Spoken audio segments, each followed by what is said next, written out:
오셨네요. 다 안 오셨군요. 네, 한번 우리 옆에 지체들과 인사했으면 좋겠습니다. 하나님의 은혜의 시간 되시기를 바랍니다.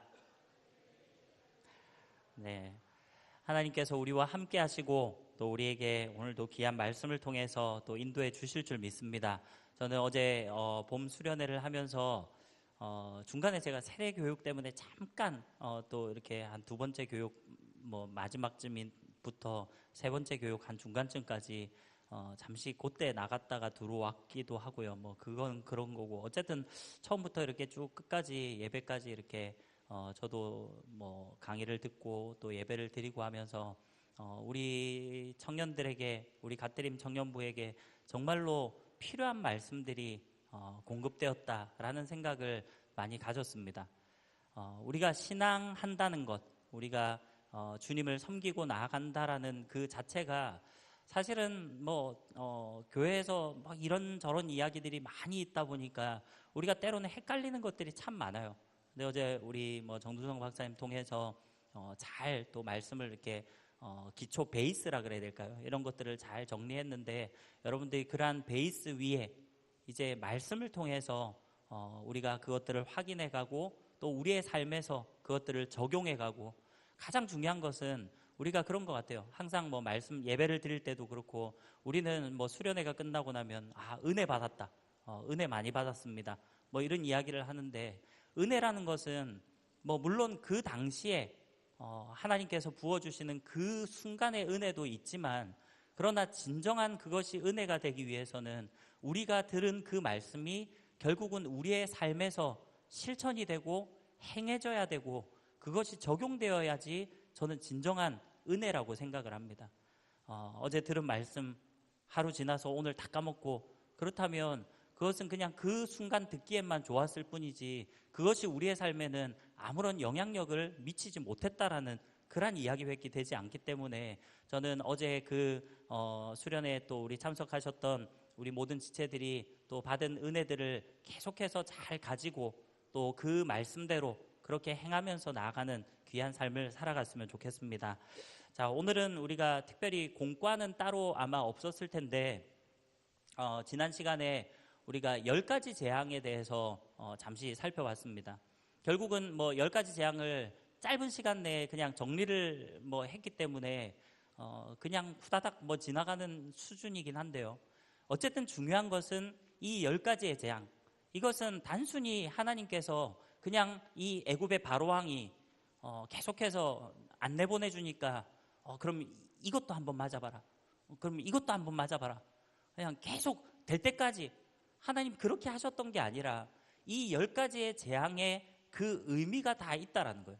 그래서 한 가지 한 가지 그 모든 것들이 애굽 사람들이 섬기던 그러한 신, 그들의 신이지만 결국은 하나님께서 그 애굽의 신들이 다 헛된 우상임을 증명하고 보여주고 결국은 그 모든 것 위에 하나님께서 능력으로 임하신다라는 것들을 상징적으로 보여주는 것입니다. 그래서 이 출애굽기를 보면 결국은 이 바로왕, 애굽의 왕이었던 이 바로는 사탄의 모형입니다. 우리가 구속사적인 그런 넓은 시각으로 볼 때 결국은 이 구약 출애굽기에서 나오는 이 바로는 이 신약에 왔을 때 결국은 사탄을 모형하는 그런 것이 된다라는 것을 이 성경이 보여주고 있습니다. 네. 자, 그래서 어쨌든 우리가 출애굽기 지난 시간에 10가지 재앙에 대해서 정리를 잠시 해봤고요. 자, 마지막 재앙이 뭐였습니까? 마지막 10번째 재앙이 무엇이었습니까? 네, 장자 내지는 가축도 포함입니다.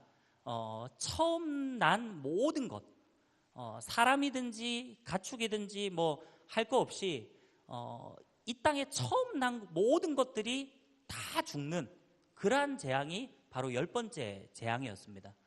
결국은 이 바로는 그 10번째 재앙을 맞이하면서 드디어 어쩔 수 없죠. 자기도 마찬가지일 테고 그 당시에 모르겠습니다. 바로가 자기의 장자가 정확히 누군지 이런 것들을 우리가 알 수는 없지만 그러나 아마도 그 바로왕의 장자 또한 죽었으리라 생각을 하고요. 애굽의 모든 장자들이 다 죽음을 당한 거예요. 그 재앙에서 예외가 된 가정은 한 가정도 없습니다. 애굽의 모든 가정이 다 장자를 죽음으로 맞이하는 뭐 이런 결과를 낳게 되었어요. 그래서 이 바로가 결국은 이스라엘 백성들을 내보내 줍니다. 자, 그 과정들을 먼저 한번 보면요. 오늘 말씀 그 앞부분에 우리가 성경을 조금 펼쳤으면 좋겠고요. 우리 12장쯤을 한번 볼까요? 네, 12장쯤을 먼저 한번 잠시 성경을 펼쳐 놓으시고요. 자, 11장이 되게 짧은데 11장은 10절까지밖에 없습니다. 자, 그것이 바로 마지막 10번째 재앙에 대해서 이야기를 합니다. 자, 그러고 나니까 결국은 12장에 왔을 때 이 유월절에 관한 그런 내용이 나옵니다. 우리가 그 유대인의 절기 가운데 뭐 대표적인 3대 절기 뭐 이런 것들을 이야기하고 하는데 그 중에 가장 핵심적인 절기 중에 하나가 바로 유월절입니다. 이 유월절은 출애굽과 아주 이렇게 연관이 지어지는 그런 절기인데 바로 이 10번째 재앙, 장자의 죽음과 결국은 연관이 되어지는 그 이후에 하나님께서 이 이스라엘 백성들에게 행하는 그러한 절기가 바로 유월절입니다. 그래서 이 내용들을 보면 결국은 하나님께서 그 10번째 재앙을 애굽 땅에 내릴 때 하나님이 먼저 이스라엘 백성들에게는 모세를 통해서 이야기를 해줍니다. 다시 말하면 이 10번째 재앙은 애굽 백성들만 맞이했다라는 개념보다는 사실은 이스라엘 모든 그 사람들도 만약에 하나님이 명령하신 대로 지키지 않으면 거기에 해당이 될 수 있다라는 거예요. 다시 말하면 애굽 땅 안에 사는 모든 전역에서 일어날 수 있는 그러한 사건이었다라는 겁니다. 근데 하나님께서 거룩히 구별한 이 이스라엘 백성들에게는 먼저 하나님이 모세를 통해서 방법을 제시를 합니다. 그것이 뭡니까? 바로 어린 양을 잡아서 그 어린 양을 뭐 이렇게 고기도 먹고요. 그리고 그 어린 양의 피를 가지고 문설주 그리고 뭐 인방 이렇게 되는데 문설주는 뭐 이 문테두리라고 보시면 되고 인방은 원래 옛날에 이렇게 세로로 이 가로인가요? 가로로 돼 있는 그런 이 기둥 같은 그런 것들을 인방이라는데 어쨌든 문테두리라고 보시면 됩니다. 그 자기 집에 문이 있으면 그 문테두리에다가 문설주와 인방에다가 어린 양의 피를 바르라는 거예요. 그리고 그것을 볼 때 그 여호와의 영이 이 애굽의 모든 장자들을 치러 그 애굽 전역으로 돌아다닐 때 하나님이 그 어린 양의 피를 볼 때 그 집은 뛰어넘겠다라는 거예요. 그래서 이게 한자로는 뭐 유월 이렇게 이제 표현을 하고요. 영어로는 패스오버라고 이야기를 합니다. 그래서 우리가 유월절에 그 유래가 되는 것이 바로 이 10번째 재앙입니다. 하나님께서 그 어린 양의 피를 볼 때 내가 그것을 넘어서 가겠다라고 표현을 해요.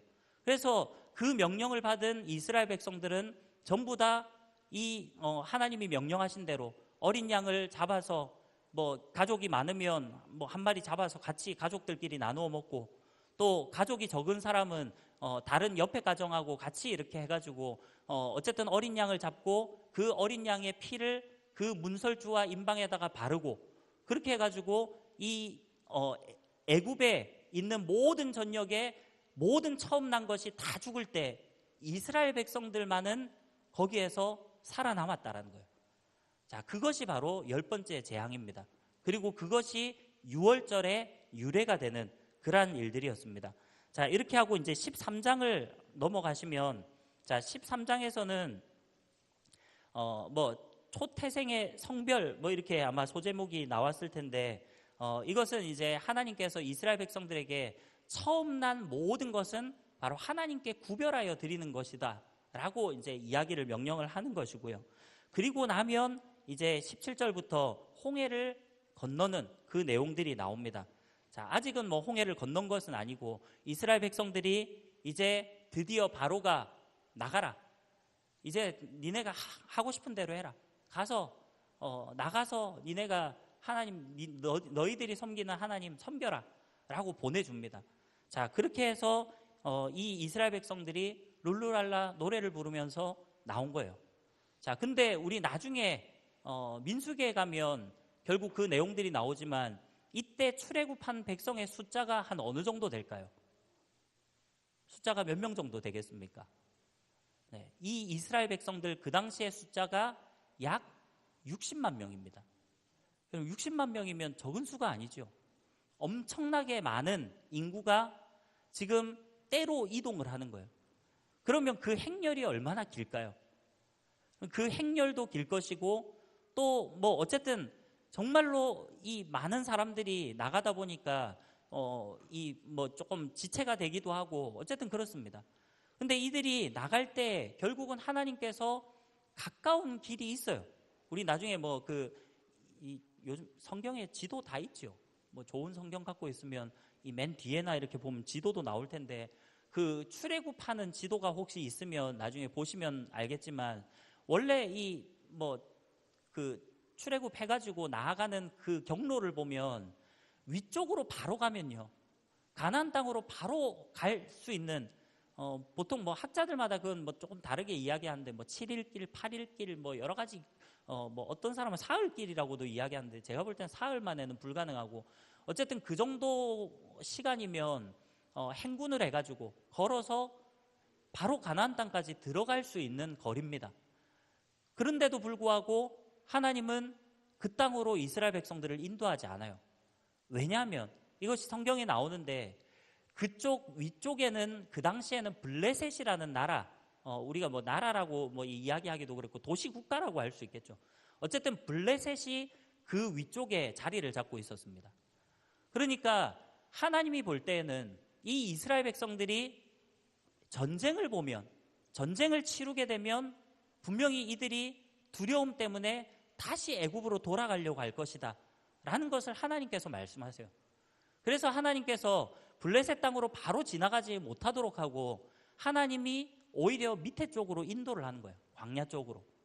자, 그런 가운데 드디어 이 이스라엘 백성들 눈앞에 홍해가 가로막히게 됩니다. 자, 오늘 이제 그 내용이 14장에 나오게 되는데요.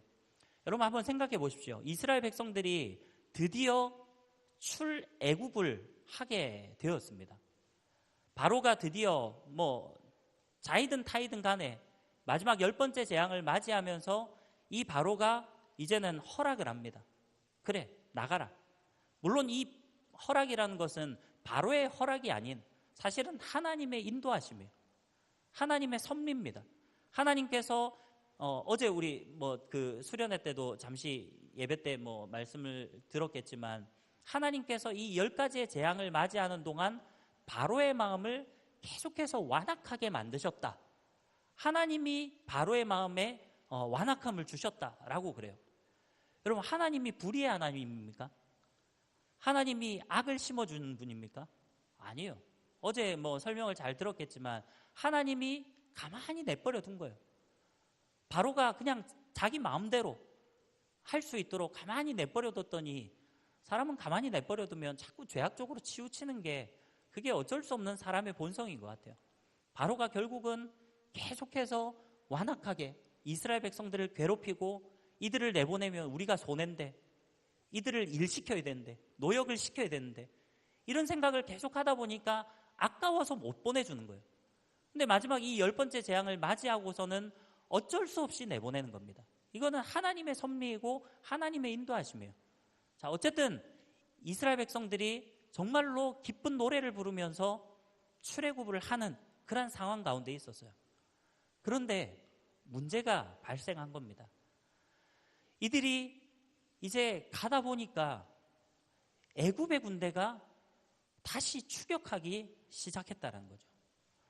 하나님께서 이 바로의 마음을 다시금 완악하게 그렇게 했더니 이 바로가 마음을 돌립니다.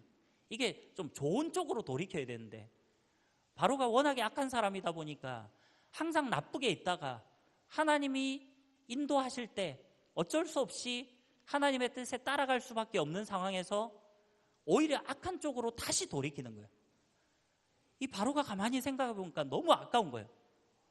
아니, 우리는 지금 이 애굽 민족들은 집집마다 보니까 다 장남들이 죽어가지고 지금 전부 다 상을 치르고 장례를 치르고 지금 초상집 분위기고, 집에서 기르던 가축들도 하여튼 처음 난 것은 다 죽고 손해가 막심한데, 이스라엘 백성 저것들은 룰루랄라 노래 부르면서 지금 기쁨으로 춤추면서 그러고 나아가는 모습을 보니까 얼마나 배가 아프고 얼마나 짜증이 났겠습니까?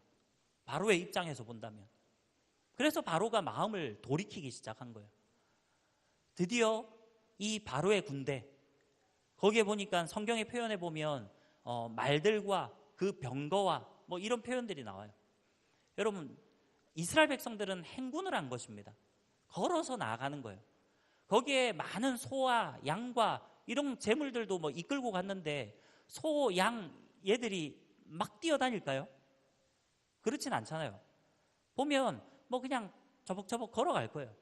사람들도 마찬가지입니다. 아이들도 있었고 또 뭐 여자들도 있고, 그러니까 무리해서 행군을 할 수는 없습니다. 우리 군대에서 뭐 보통 어떻게 얘기합니까? 우리 1시간에 몇 킬로 행군을 할 수 있다고 얘기를 하죠? 우리 군대 갔다 온 형제님들 예비역 그런 거 잘 모릅니까? 보통 남자들이 군대에서 1시간에 2km를 행군을 한대요. 여러분, 1시간에 2km 행군하면 그게 뭐 하여튼 그래 보니 하루 종일 걸어도 그럼 그렇게 많이는 못 가잖아요. 그만큼 이 행군하는 것들이 쉽지 않습니다. 근데 여자들도 있고 아이들도 있고 짐승들도 같이 이끌고 가는데 그것이 얼마나 시간이 지체가 많이 되겠습니까? 그러니까 결국은 바로의 군대가 뒤에서 추격을 하고 오는 그런 상황 가운데 있었다라는 거예요. 자, 우리가 오늘 이 말씀을 보기 전에 13장을 먼저 한번 잠시 보면요. 13장 19절을 볼까요? 자, 13장 19절 말씀을 보면, 모세가 요셉의 유고를 가졌으니 이는 요셉이 이스라엘 자손으로 단단히 맹세하게 하여 이르기를 하나님이 반드시 너희를 찾아오시리니 너희는 내 유고를 여기서 가지고 나가라 하였음이더라. 자, 혹시 창세기 때 기억이 나나요? 창세기 마지막 50장 말씀, 이 요셉의 죽음을 우리가 한번 살펴보면서 요셉이 죽을 때 유언이 뭐였습니까? 내 해골을 메고 올라가라 라고 했죠. 하나님이 너희를 결국은 하나님이 약속하신 그 땅으로 인도할 텐데 그때가 되면 내 해골을 메고 가라, 이렇게 이제 유언을 남기잖아요.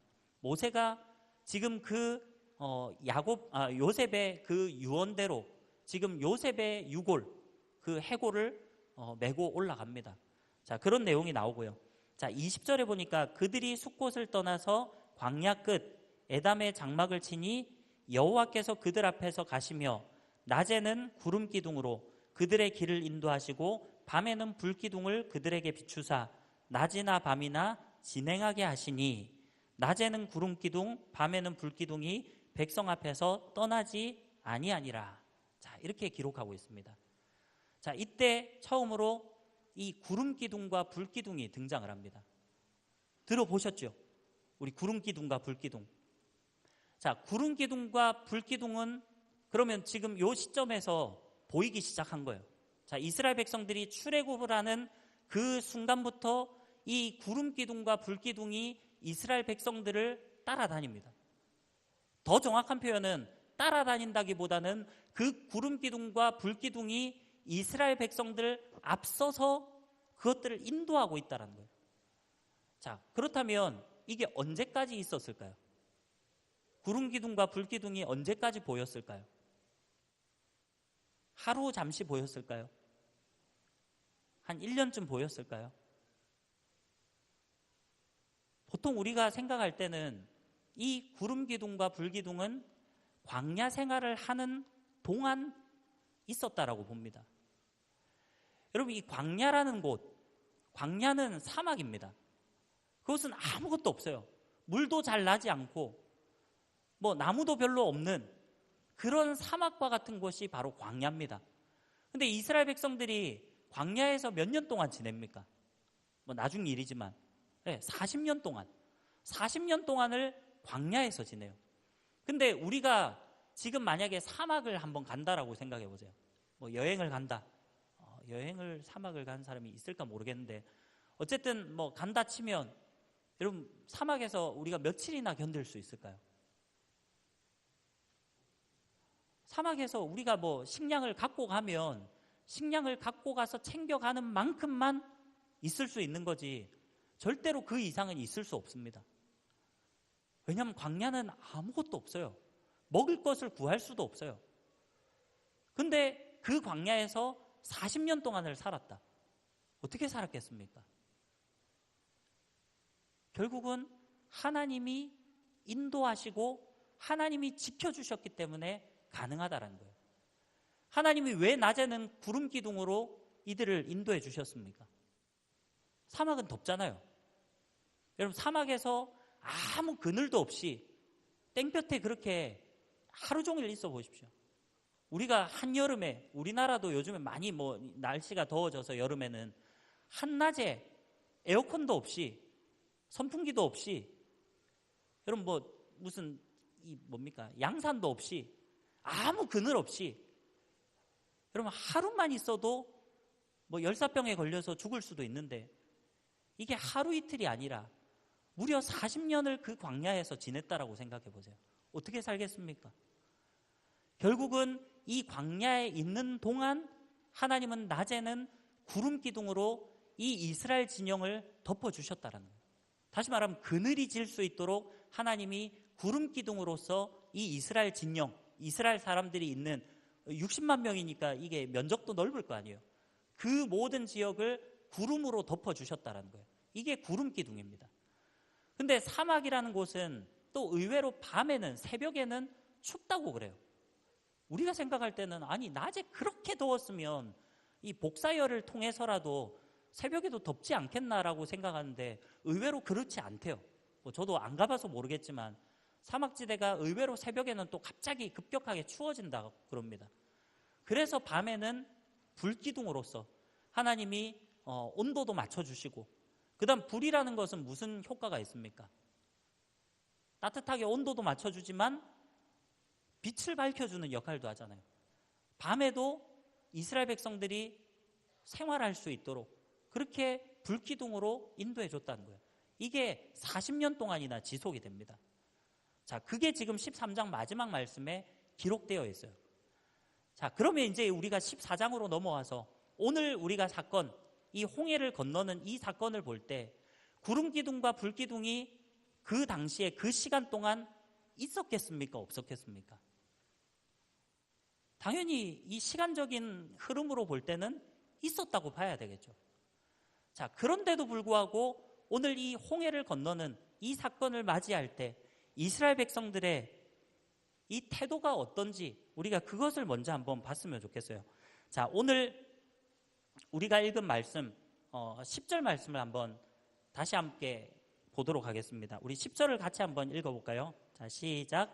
바로가 가까이 올 때 이스라엘 자손이 눈을 들어본즉 애굽 사람들이 자기들 뒤에 이른지라 이스라엘 자손이 심히 두려워하여 여호와께 부르짖고. 네. 자, 지금 뭐라고 이야기를 합니까? 애굽 사람들이 자기들 뒤에 드디어 이르렀습니다. 바로가 마음을 바꿔서 애굽의 군대를 가지고 기병부대입니다. 말과 병거 이런 기병부대를 이끌고, 기병은 항상 이렇게 옛날 군대 이 고대 사회 전투를 할 때는 보병, 기병, 뭐 궁병 이런 식으로 뭐 이렇게 우리가 굳이 나눈다 치면 기병은 가장 빠른 그런 부대입니다. 항상 기동력이 있는 부대죠. 그 기병 부대를 이끌고 추격을 해온 거예요. 이스라엘 백성들은 60만 명이나 되는 사람들이 천천히 행군하고 있는데 이 애굽의 군대는 지금 기병 부대가 말을 타고 지금 추격을 하고 오는 상황입니다. 여러분, 그런 가운데 눈앞에는 홍해 바다가 가로막혀 있어요. 여러분, 만약에 우리가 그 상황이라면 여러분 어떻겠습니까? 앞에는 바다가 가로막혀 있고 뒤에는 애굽의 군대가 추격해 옵니다. 더 이상 도망칠 곳도 없고요. 그렇다고 반격할 만한 힘도 없습니다. 왜냐하면 그 애굽의 군대, 그 기병 군대는 정말로 그 당시에 가장 최정예, 가장 강력한 그런 군대였기 때문에 아무런 훈련도 되지 않는, 전혀 싸움도 해보지 않은 그런 이스라엘 백성들이 아무리 60만 명이 있었다 한들 이 기병 부대를 당해낼 재간이 없었습니다. 어쩌면 우리가 정말로 동서남북으로 꽉 막혀있는 그러한 상황을 지금 이 이스라엘 백성들이 맞이하고 있다는 거예요. 사랑하는 우리 청년 여러분, 어쩌면 우리의 삶도 저는 이와 같지 않을까라는 생각을 합니다. 우리가 신앙생활하고 우리가 하나님을 믿고 섬기고 그렇게 나아간다고 하지만 우리는 세상 속에서 살아갑니다. 세상과 구별된 삶을 물론 살아가야 하지만 여전히 우리는 세상 속에서 살아가요. 그러다 보니까 우리의 삶 가운데에도 은연중에 그 세상적인 가치관들이 들어와 있고요. 또 때로는 세상 사람들과 경쟁해야 되고요. 또 그 세상이 나아가는 대로 우리도 모르게 이끌려가는 데가 참으로 많습니다. 그러한 우리의 삶을 돌아보면 어쩌면 정말로 앞에는 홍해바다가 가로막혀 있고 뒤에는 애굽의 군대가 추격해 오는 것과 같은 그러한 위기의 상황과 같은 그러한 삶이 많다라는 거예요. 여러분, 우리가 직장 생활을 하든지 학교를 다니든지 아니면 우리의 가정에서 아니면 우리의 인간관계에서 친구 관계에서 여러분 그 무엇이든지 간에 우리가 정말로 형통한 삶을 살아가는 그런 사람들이 과연 얼마나 있을까요? 나는 가정에서든지 학교에서든지 직장에서든지 친구 관계에서든지 내가 가는 모든 곳은 아무런 근심 걱정 없고 나는 항상 승승장구하고 나는 모든 것들이 잘 되고 그런 삶을 살아가는 지체들 혹시 이 가운데 있습니까? 아마 있다 손 치더라도 많이 없을 것 같아요. 그 누구든지 우리는 삶을 살아가면서 어느 한쪽으로든지 항상 문제들이 찾아오기 마련이에요. 우리가 이 땅에 살아가는 동안에 가정에 문제가 있든지 때로는 깨어진 가정이 있을 수도 있고요. 가정의 경제적인 그런 어려움들이 있을 수도 있고요. 가족들 중에 건강이 연약해서 정말 그 건강 때문에 온 가족이 고통받는 그러한 가정이 있을 수 있어요. 또 가정은 늘 화목하고 평안하고 좋다 할지라도 우리가 직장 생활하는 가운데 때로는 어려움을 겪는 그런 경우도 있습니다. 또 직장 생활을 잘한다 할지라도 그러한 사람들과의 관계 속에서 여러 가지 어려움을 겪을 때도 있어요. 우리는 삶을 살아가면서 이 모양 저 모양 정말로 불안해하고 염려해하고 정말 내 힘으로는 견딜 수 없는 그러한 삶의 환경들을 많이 마주하곤 한다는 거예요. 지금 이스라엘 백성들이 처해 있는 그러한 상황과도 같다라는 겁니다. 그런데 제가 아까 말씀을 드렸지만 지금 이스라엘 백성들은 결국은 하나님의 그 구름 기둥과 불 기둥을 보고 있으면서도 오히려 뒤에서 추격해오는 그 애굽의 군대가 더 크게 보였다라는 거예요. 그래서 오늘 이 10절 말씀에 뭐라고 이야기를 합니까? 이스라엘 자손이 심히 두려워하여 여호와께 부르짖고 이들의 마음 가운데 두려운 마음들이 들었다라는 겁니다. 여러분, 이것을 통해서 우리가 알 수 있는 것은 무엇입니까? 우리 또한 삶에서 두려움을 느낄 수 있다라는 거예요. 이들이 구름 기둥과 불 기둥을 보지 못해서가 아니라 애굽의 그 큰 군대가 추격해 오니까 그 구름 기둥과 불 기둥이 보이기보다는 세상의 것들이 더 크게 보였다는 거예요. 여러분, 이것을 가지고 우리는 믿음 없어. 어떻게 하나님의 그 능력을 보면서 이렇게 말할 수 있지만 사실은 우리가 실제로 우리의 삶의 현장에서 살아갈 때는 여러분 그것이 크게 보일 수 있다는 거예요. 저도 압니다. 여러분들이 겪는 그 힘든 그 어려운 것들, 삶의 고난들, 청년들이라고 해서 고민이 없습니까? 문제가 없습니까? 아니잖아요. 여러분들도 지금 남들에게 말하지 못하지만 가지고 있는 나름대로의 힘듦과 아픔과 어려움들이 분명히 있을 거예요. 내가 하나님을 믿고 섬긴다는 거, 그걸 몰라서가 아니라 내가 하나님을 의지하고 나아가지만 그럼에도 불구하고 우리의 삶에서 그것들이 더 크게 느껴질 때가 분명히 있다라는 거예요.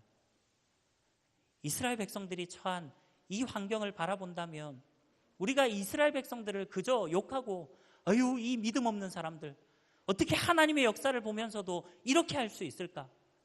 그렇게 함부로 말할 수는 없다라는 거죠. 우리도 넘어질 수 있어요. 우리도 약할 수 있습니다.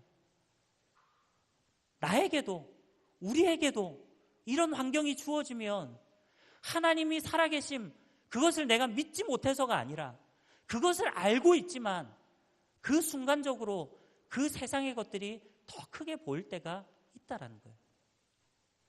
어쨌든 이 이스라엘 백성들은 두려워합니다. 그러나 그런 가운데서도 이들이 여호와께 부르짖었다. 저는 이것이 참 의미 있다고 봅니다. 이스라엘 백성들이 하나님을 부르짖기 시작합니다. 물론 이 부르짖는 의미가 정말로 이들이 믿음으로 신실하게 부르짖은 것인지 아니면 하나님 어떻게 이럴 수 있습니까? 하면서 부르짖었던 것인지 그거는 정확히 알 수는 없어요. 왜냐하면 이 다음에 나오는 그 내용들을 볼 때 이스라엘 백성들이 보이는 그런 행태를 볼 때 사실은 이들이 믿음으로 하나님을 찾고 부르짖었던 것은 아닌 것으로 보여요. 자, 그 다음 11절을 봅시다. 그들이 또 모세에게 이르되 애굽에 매장지가 없어서 당신이 우리를 이끌어내어 이 광야에서 죽게 하느냐? 어찌하여 당신이 우리를 애굽에서 이끌어내어 우리에게 이같이 하느냐? 그러면 이 11절의 말씀을 보면 결국은 10절 마지막에 이스라엘 백성들이 여호와께 부르짖었다라는 것이 믿음으로써 하나님을 붙들고 하나님 도와주십시오. 지금 앞에는 홍해바다가 가로막혀 있고 뒤에는 애굽의 군대가 추격하고 있습니다. 구름기둥으로 불기둥으로 인도해 주신 하나님, 우리를 인도해 주십시오. 그렇게 부르짖었던 것은 분명히 아닌 것으로 보여요. 지금 이들의 이야기가 무엇입니까? 모세를 향해서 원망합니다.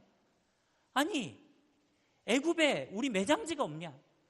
혹시나 우리가 애굽에서 학대당하다가 그냥 노예로 죽었으면 거기에 우리가 묻힐 땅이 없느냐?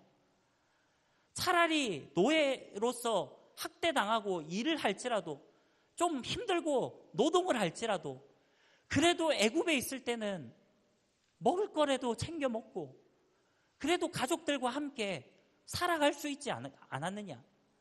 그래도 내 인생의 수완대로 늙을 때까지 어느 정도 살아갈 수 있지 않느냐? 근데 지금 이게 뭐야? 당신 말 듣고 지금 우리가 와서 이 광야에서 이 사막에서 지금 우리가 모조리 죽음을 당하게 생겼는데 지금 당신 뭐 하는 짓이야? 하면서 지금 모세를 향해서 비난을 하고 손가락질을 하는 거예요. 그럼 사실 이것은 모세를 향한 비난이 아니라 결국은 하나님을 향한 원망이라고 볼 수밖에 없습니다. 자, 12절을 계속해서 보면 우리가 애굽에서 당신에게 이른 말이 이것이 아니냐? 이르기를 우리를 내버려 두라. 우리가 애굽 사람을 섬길 것이라 하지 아니하더냐? 애굽 사람을 섬기는 것이 광야에서 죽는 것보다 낫겠노라.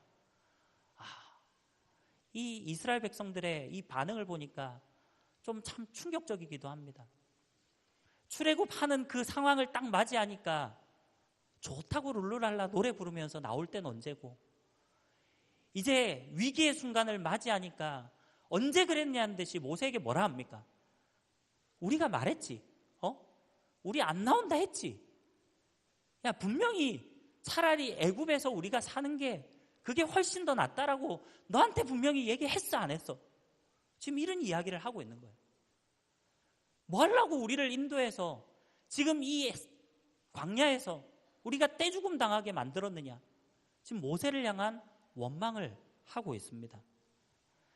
자, 그런 가운데 드디어 모세가 이야기를 합니다. 오늘 13절 말씀 우리 같이 한번 읽어볼까요? 13절입니다. 시작. 모세가 백성에게 이르되 너희는 두려워하지 말고 가만히 서서 여호와께서 오늘 너희를 위하여 행하시는 구원을 보라. 너희가 오늘 본 애굽 사람을 영원히 다시 보지 아니하리라. 아멘. 지금 모세가 뭐라고 이야기를 합니까? 너희는 두려워하지 말고 가만히 서서 여호와께서 오늘 너희를 위하여 행하시는 구원을 보라. 그렇게 이야기를 합니다. 지금 이미 하나님께서 모세에게 말씀하셨어요. 모세야, 너 지금 뭐 하고 있느냐? 이스라엘 백성들을 이 홍해 앞으로 나아가게 하고, 그리고 네가 그 지팡이를 들고 지금 바다를 향해서, 그 홍해 바다를 향해서 네가 외칠 때 그 바다가 갈라질 것을 이미 말씀해 주셨습니다. 결국 하나님의 말씀을 들은 이 모세는 확신을 가지고 이야기합니다.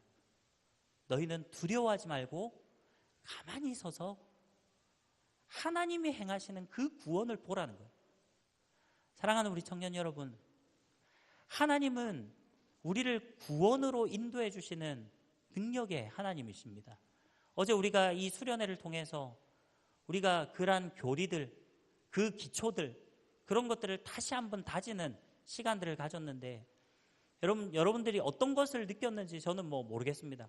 제가 여러분들 각각 한 명 한 명 서로 어떤 것들을 이렇게 느끼고 깨달았는지 그런 것들을 나누어 보지 않았기 때문에 자세히는 모르겠지만, 그러나 이런 것들을 정리하면서 결국은 우리 안에 드는 것이 무엇입니까?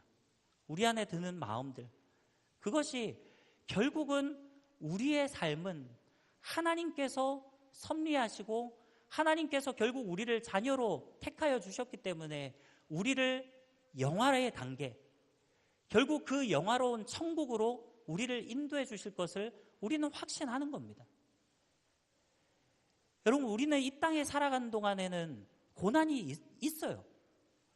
아니, 어쩌면 고난이 있는 것이 지극히 당연한 것이고, 심지어 예수님께서는 너희가 나를 믿고 하나님을 섬기고 나아갈 때 우리가 고난을 겸하여 받게 된다라고 그렇게 이야기를 해요. 왜냐하면 이 세상은 여전히 이 마귀가, 사탄이 이 세상에 두루 활동하고 있기 때문에 그래요. 우리 믿는 자들을 그대로 내버려 두지 않습니다. 오늘 이 출애굽기에 나오는 사탄의 모형, 이 바로가 지금 완악한 마음을 가지고 이스라엘 백성들을 정말 가만히 내버려 두지 않은 것처럼 오늘날에도 정말 마귀가, 사탄이, 악한 영들이 우리를 가만히 내버려 두지 않는다라는 거예요. 우리가 믿음으로 바로 살려고 하면 오히려 악한 마귀가 우리를 방해하고 우리를 미혹하고 우리를 넘어뜨리기 위해서 안간힘을 쓴다라는 거예요. 그러나 우리는 그것을 바라보는 것이 아니라 그것 뒤에 있는 하나님의 그 구원을 바라볼 수 있어야 한다라는 거예요. 결국 이 모세가 이야기했던 것처럼 두려워하지 말고 가만히 서서 하나님께서 행하시는 그 구원을 우리는 바라보아야 된다라는 겁니다. 사랑하는 우리 청년 여러분, 여러분의 삶이 때로는 지치고 힘들고 여러 가지 아픔과 상처와 여러 가지 어려움들이 있다는 거 저도 잘 압니다. 저도 청년 시절을 지내왔고 저도 여러 가지 어려움들을 많이 겪었습니다. 여러분, 남들에게 말하지 못하지만 정말 말할 수 없는 그런 아픔이 여러분의 마음 가운데 있다는 것도 압니다. 그러나 분명한 것은 그런 가운데서도 하나님은 우리 가운데 구원을 행하여 주시고 하나님이 우리를 정말로 놀라운 곳으로 이끌어 주시고 인도해 주신다는 거예요. 결국 마귀는 우리에게 계속해서 속삭입니다. 야, 끝났어. 더 이상 갈 데 없잖아. 바다에 빠질래? 아니면 군대에 너희가 죽임을 당할래? 야, 포기해. 다 끝났어. 마귀는 어쩌면 우리에게 그렇게 속삭일지도 모릅니다. 그러나 하나님은 말씀하십니다. 너희는 가만히 서서 하나님께서 행하시는 그 구원을 보라. 오늘 저와 여러분들에게 하나님이 동일하게 말씀하고 계십니다.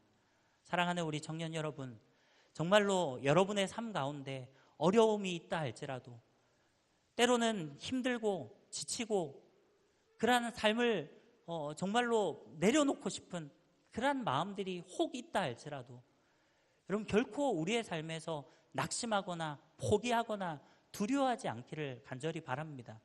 하나님은 우리와 함께 하시고 그 구원의 하나님께서 우리 가운데 역사하시고 우리의 삶을 승리로 인도해 주실 것입니다. 결국 나중에 결과를 보면 어떻습니까? 이제 14절 말씀을 보면 여호와께서 너희를 위하여 싸우시리니 너희는 가만히 있을지니라, 그렇게 이야기를 합니다. 나중에 제가 뒤에 여호수아서나 까지 가게 되면 또 한번 언급을 하겠지만, 결국은 여기에서는 하나님께서 가만히 서서 가만히 있어라, 그렇게 이야기를 해요. 그리고 하나님께서 이 홍해바다를 갈라주실 때도 모세를 통해서 이 홍해바다를 갈라주십니다. 그리고 메마른 땅을 이스라엘 백성들이 건너게 하세요. 그리고 결국 추격해오는 그 애굽의 군대는 그 홍해바다에 수장되어 버리는 그러한 능력을 하나님께서 행해 주십니다.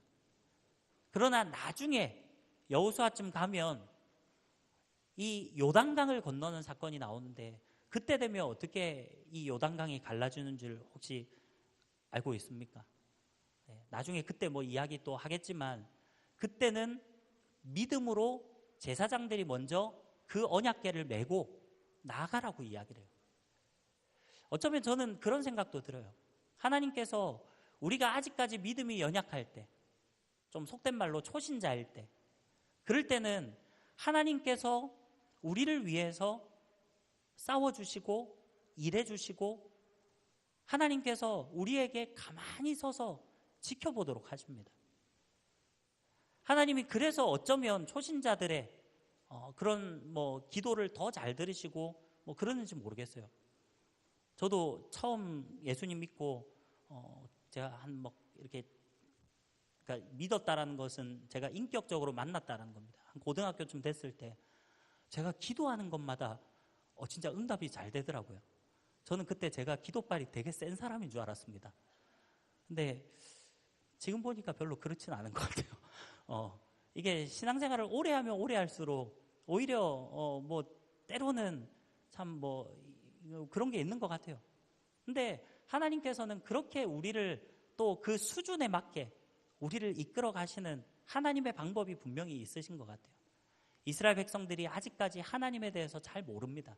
이미 430년이라는 시간이 지났고 흘렀고 그 애굽 땅에서 노예 생활로 학대를 받으면서 그렇게 오랜 시간을 살아온 사람들이 이제 하나님에 대해서 좀 희미해져 갈 때, 어쩌면 초신자와 같은 그런 상황일 때는 하나님께서 너희는 가만히 서서 내가 행하는 것 너희 가만히 지켜봐라, 내가 구원해 줄게. 하나님 어쩌면 그렇게 우리에게 말씀하시지만, 그러나 우리가 믿음의 연수가 쌓이고 우리가 신앙이 점점 깊어지면 깊어질수록 하나님은 우리가 믿음으로 행하며 나아가기를 원하고 계실 수도 있어요. 제가 이 말씀을 굳이 드리는 이유는 결국 오늘 이 본문뿐만이 아니라 우리가 인생의 어려움들을 겪고 때로는 힘든 것들이 있지만 그것들이 내가 그냥 단순히 기도한다고 해서 잘 응답이 안 되는 것처럼 보일 때도 있어요. 그럴 때 우리는 낙심하지 않습니까? 하나님, 내가 열심히 기도했잖아요. 하나님, 믿음으로 기도했잖아요. 근데 왜 안 됩니까? 우리 그런 원망을 할 때도 간혹 있는 것 같아요. 그러나 그것이 아니라 하나님은 우리가 더 굳건한 믿음으로, 더 깊은 믿음으로 하나님 앞에 나아가고 우리가 말씀대로 행하고 우리의 삶에서 정말로 하나님 말씀 앞에 몸부림치는 거기까지 요구할 때도 있다라는 거예요. 사랑하는 우리 청년 여러분, 정말로 믿음으로 우리의 영적 홍해를 건널 수 있는 그러한 저와 여러분들이 되기를 간절히 바랍니다. 그래서 정말 하나님이 여러분과 동행하시고 앞으로 나아가는 걸음 가운데 우리가 어려움이 없는 것이 아니라, 우리가 예수 그리스도를 믿는다고 해서 우리의 삶이 탄탄대로 승승장구하는 세상에서 그런 것들을 누리며 나아가는 것이 아니라, 때로는 세상 가운데 어려움이 있고 힘든 것들이 있다 할지라도 우리가 그것들을 극복하고 하나님 앞에 정말 믿음으로써 승리하는 삶을 살아가는 그러한 저와 여러분들이 되었으면 좋겠습니다. 이 시간에 우리 함께 찬양 드리며 나아가겠습니다. 우리 시간 함께 우리 찬양 드릴 때 하나님은 우리의 피난처가 되시며 우리 그 찬양을 함께 고백하며 나아가도록 하겠습니다. 우리 믿음으로 고백합시다. 하나님은 우리의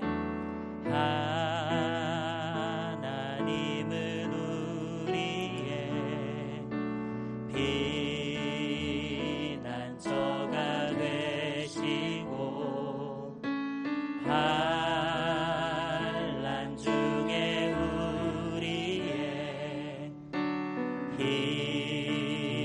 힘과 도움이. 우리 한 번 더 고백합시다. 하나님은 우리의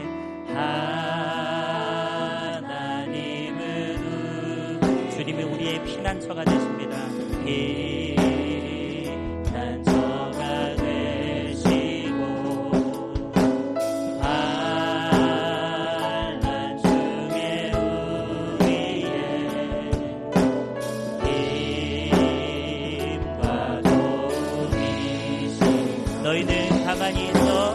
너희는 가만히 있어.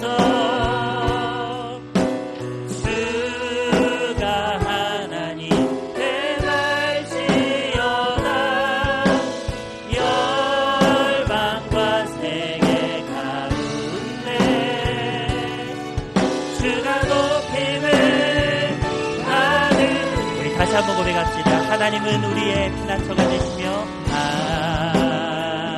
하나님은 우리의 피난처가 되시며 환난 중에 우리의 힘과 도. 너희는 가만히 있어. 너희는 가만히 있어. 주가 하나님 해말지어다. 열방과 세계 가운데 주가 높임을 하는. 너희는 가만히 있어.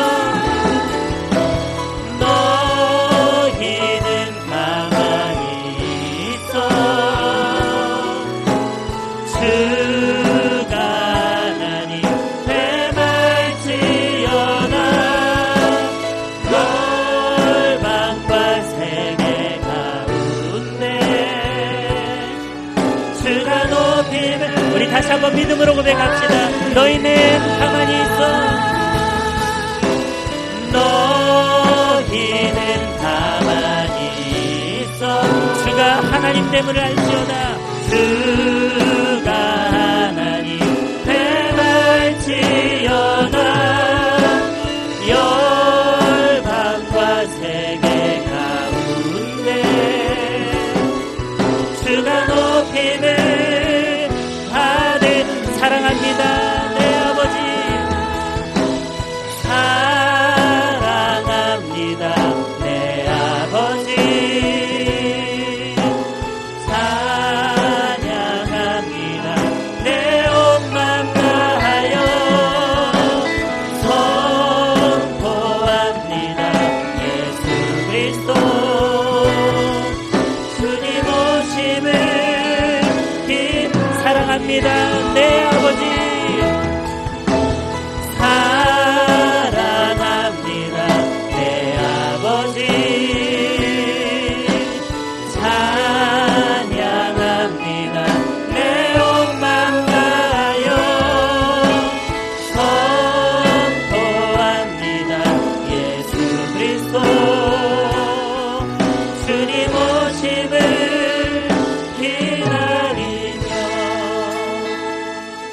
우리 함께 기도했으면 좋겠습니다. 우리가 오늘 들은 말씀을 생각할 때 여러분 우리가 이스라엘 백성들의 그 입장으로 한번 들어가 봅시다. 내가 만약 그 시간에 그 광야 앞에는 홍해 바다가 가로막혀 있고 뒤에는 애굽의 군대가 추격하는 그러한 상황 가운데 놓여져 있다면 여러분은 어떻게 하셨겠습니까? 사실 우리는 이 성경을 볼 때 저도 그랬습니다.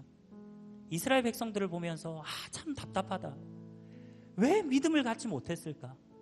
하나님이 구름 기둥으로 불 기둥으로 그렇게 보여주시고 인도해 주시는데 왜 그거를 믿지 못할까? 막연히 그렇게 생각할 때가 많았어요. 근데 어쩌면 우리의 삶도 마찬가지입니다. 여러분, 우리가 믿음이 없어서 세상 가운데서 죄악으로 넘어지고 쓰러집니까?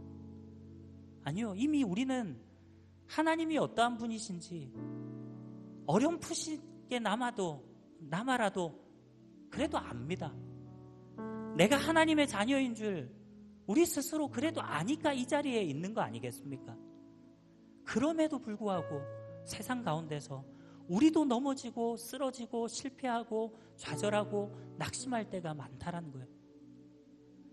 세상을 바라볼 때 우리의 마음 가운데 하나님보다도 그 세상이 더 크게 보일 때도 분명히 있습니다. 두려운 마음들이 내 안을 사로잡을 때가 분명히 있어요. 이 시간 우리 한번 기도했으면 좋겠습니다. 하나님, 나의 그러한 삶 가운데 때로는 그러한 두려운 상황들이 놓일 때도 있지만 하나님, 그 모든 상황들 가운데서도 하나님을 더 크게 볼 수 있는 그 믿음을 나에게 허락해 주십시오. 정말로 내가 그 세상의 어떤 것보다 하나님을 먼저 바라볼 수 있는 믿음을 나에게 더해 주시옵소서. 그래서 내가 세상 가운데서 낙심하고 좌절하고 두려워하지 않도록 하나님 나를 붙들어 주시고 인도해 주시옵소서. 나를 일으켜 세워 주시고 나를 붙들어 주시고 나와 동행하여 주시옵소서. 그렇게 우리 한번 말씀을 기억하면서 함께 동성으로 기도하며 나가겠습니다. 우리 주님의 성호를 한번 부르고 동성으로 기도하겠습니다. 주여, 아버지 하나님 감사합니다. 하나님께서